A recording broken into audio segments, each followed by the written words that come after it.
Salut mesdames et messieurs, vous êtes la bienvenue sur DBS Télévision dans les échos du monde.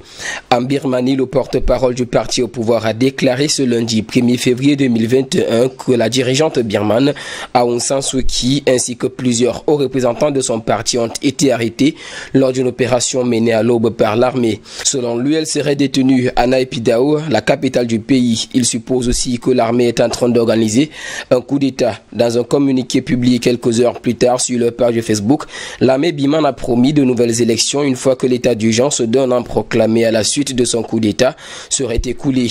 Tout en déclarant qu'ils mettront en place une véritable démocratie multipartite, les militaires ajoutent que le pouvoir sera transféré après la tenue d'élections générales libres et équitables.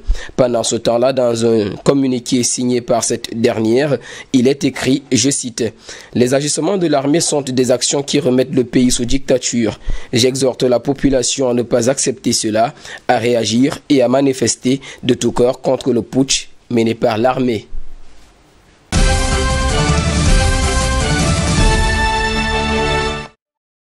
Aux États-Unis, le nouveau président américain Joe Biden propose de doubler le salaire minimum des Américains les plus démunis. Cette proposition fait planer l'espoir d'une révolution sociale chez de nombreux travailleurs, mais fait face à l'opposition des républicains sous la pression des lobbies d'entreprises. En présentant le projet de loi, le démocrate de l'État de Virginie, Bobby Scott, a déclaré, je cite, « Avant même la pandémie, le salaire minimum fédéral de 7,25 $ était économiquement et moralement indéfendable. Celui-ci n'a pas bougé d'un iota depuis le 24 juillet 2009. L'ancien candidat progressiste à la présidentielle américaine, Bernie Sanders, a assuré que ce n'est pas idéal d'avoir cette situation radicale. Il qualifie les 7,25 $ de salaire famine.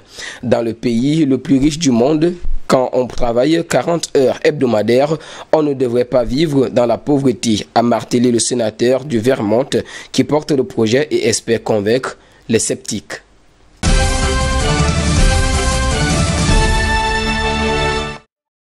En Russie, des arrestations se sont multipliées lors d'une deuxième journée de manifestation visant à réclamer la libération de l'opposant Alexei Navalny. Selon l'organisation OVD Info, spécialisée dans le suivi des manifestations, c'est au total plus de 4500 arrestations qui ont été enregistrées dans 82 villes. Parmi les milliers de manifestants qui scandaient, je cite, « Poutine démissionne, Poutine voleur », figure la femme d'Alexei Navalny, Yulia, elle aussi arrêtée par l'armée. Pendant ce temps, l'Union des journalistes russes déplore l'arrestation d'au moins 35 membres de la presse. Rappelons que la première journée de mobilisation avait déjà réuni des dizaines de milliers de protestataires. Elle s'était soldée par environ 4000 arrestations.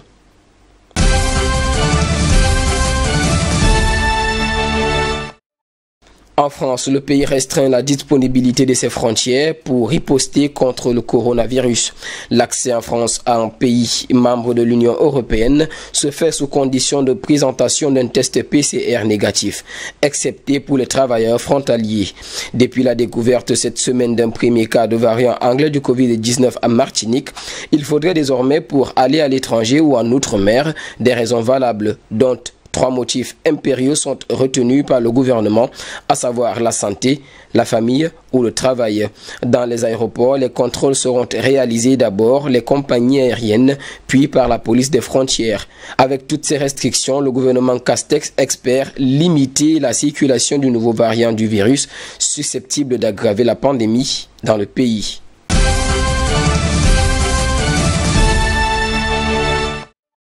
Et pour finir, en Angleterre, le gouvernement ouvre ses portes aux Hongkongais qui veulent fuir leur territoire, jugé de plus en plus liberticide. Ainsi, Londres propose un nouveau visa aux Hongkongais détenteurs du passeport britannique d'outre-mer, le BNO, créé au moment de la rétrocession. Ce nouveau visa permettra aux habitants de l'ancienne colonie britannique de fuir un régime qui tente de dompter la dissidence dans la région rétrocédée à la Chine en 1997. Toutefois, notons que la décision britannique a fait monter la tension entre les deux pays. Pékin accuse le Royaume-Uni d'avoir une mentalité coloniale et assure qu'il ne reconnaîtra plus en tant que document d'identité les passeports BNO. Monsieur et dames, c'est sur cette note d'actualité que nous mettons terme à cette autre édition des Échos du Monde sur DBS Télévision et en compagnie de nos programmes. Nous vous souhaitons de passer une agréable soirée.